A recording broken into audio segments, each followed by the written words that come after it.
1000 مہینے کی عبادت کا ثواب کیوں؟ ایک روایت میں ہے کہ حضور پاک صلی اللہ علیہ وآلہ وسلم نے پہلی امتوں کی عمروں کو دیکھا کہ بہت لمبی عمریں ہوئی ہیں، اور آپ صلی اللہ علیہ وآلہ وسلم کی امت کی عمریں بہت تھوڑی اور کم ہے۔ اگر وہ نیک اعمال میں ان کی برابری بھی کرنا چاہے تو ناممکن ہے۔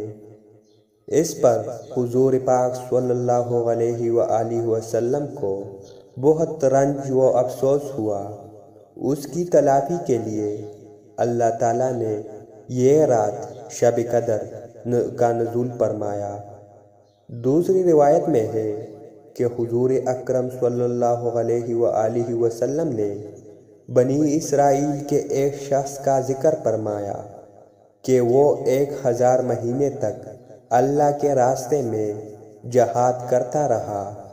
صحابہ کرام کو اس پر رشک آیا تو اللہ نے اس کی تلافی کے لیے اس رات شب قدر کا نزول فرمایا۔